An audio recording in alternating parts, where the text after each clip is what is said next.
Hello, welcome to this channel. आज के दिन निफ्टी का अगर हम चार्ट देखें तो एक बहुत ही अच्छा हमें ट्रेड मिला जिसके अंदर एक अच्छा प्रॉफिट हुआ होगा। तो आज कल के दिन है निफ्टी की एक्सपायरी। तो आज के दिन कॉल बहुत ज़्यादा शॉर्ट होंगे। मार्केट नीचे आया तो सभी ने कॉल शॉर्ट करके, जो भी ऑप्शन सेलर है उन्होंने कॉल सेल कर करके नीचे की साइड मार्केट में एक अच्छी पोजीशन बना रखी है। तो कल के दिन मार्केट अप साइड में जाने के चांसेस बहुत कम है। हो सकता है जाने को लिए कल 300 पॉइंट अप भी चला जाए, लेकिन बहुत कम चांसेस होते हैं कि ऐसा कि मार्केट अप साइड में इतना सेलिंग के बाद में एक्सपायरी के दिन वापस चला जाए। तो हमें काम कैसे करना कल के दिन? तो सबसे पहले तो हमें कि मार्केट नेगेटिव ट्रेंड में भी दिखा रहा है तो हमें पुट साइड में ही ज़्यादा ट्रेड की सोचनी है। कॉल साइड में अगर हमें ट्रेड भी लेनी है तो बहुत ही कम क्वांटिटी में लेनी है। उसके बाद में कल के दिन एक्सपायरी है निफ्टी की, तो हमें बहुत ही सेफली ट्रेड करना है कि ऐसा नहीं हो कि आज जिसने भी मतलब पुट को बाई करके एक अच्छा प्रॉफिट कमाया हो वो कल के दिन उससे भी ज़्यादा लॉस कर दे। तो ऐसा बिल्कुल भी नहीं करना है हमें। तो कल के दिन बहुत ही सेफली से हमें ट्रेड करना है। अभी हम देखते हैं कल के दिन के निफ्टी के लेवल क्या हो सकते हैं। तो जब तक निफ्टी 720 से ऊपर नहीं निकलता है, कोई भी जब कॉल सेलर है उसे कोई दिक्कत नहीं होगी। तो यहाँ तक तो मतलब किसी ने ट्रेल भी कर रखा, तो 720 730 यहाँ पे ट्रेल कर रखा है। तो इससे ऊपर आने के लिए जब तक तो हमें कॉल के लिए सोचना भी नहीं। हो सकता है यहाँ तक मार्केट जाए फिर वापस नीचे जाए, यहाँ तक जाए फिर नीचे आ जाए। तो यहाँ तक तो जब तक 720 से नीचे रहेगा मार्केट, हमें कॉल के बारे में सोचना भी नहीं है। अब हम देखते हैं पुट हम कहाँ पे ले सकते हैं।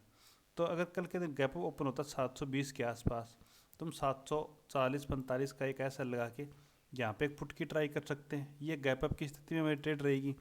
या फिर 740 के पास गैप ओपन होता है और 720 से नीचे आ जाता है, तब हम 740 का ऐसा लगा के मतलब 720 से नीचे आते ही हमें एक पुट की पोजीशन को ट्राई करना है, गैप ओपन हो या फिर फ्लैट ओपन हो। फ्लैट ओपन होने के बाद में डायरेक्ट नीचे की साइड चलना स्टार्ट होता है तो हम कंटिन्यूएशन में ट्रेड कर सकते हैं।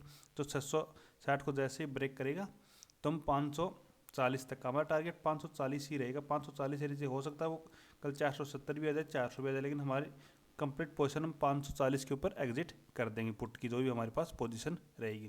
यहाँ पे हम कॉल की कोई पोजीशन नहीं बनाएंगे 540 के पास, लेकिन पुट की पोजीशन को हम कंप्लीट को एग्जिट कर देंगे।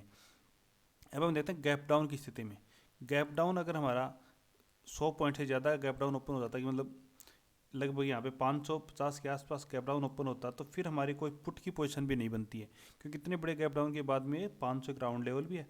तो यहाँ से नीचे आने की संभावना कम रहती है। तो फिर हम ऐसे कर सकते हैं कि नीचे की साइड अगर हमें 470 के आसपास मिले तो यहाँ से हमें कॉल की ट्राई कर सकते हैं। या फिर दो स्विंग बनाने के बाद में हम जिस भी स्विंग के अप साइड या डाउन साइड ब्रेक करें तो हम ट्रेड कर सकते हैं गैप डाउन की स्थिति में। गैप डाउन की स्थिति में हम बहुत ज़्यादा पुट के भी ट्राई नहीं करनी है कल के दिन।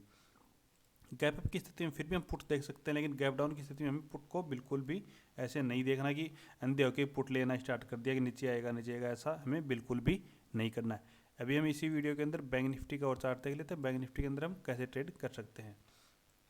तो बैंक निफ्टी के आज के दिन एक्सपायरी थी, तो सुबह सुबह एक अच्छा मूवमेंट आया।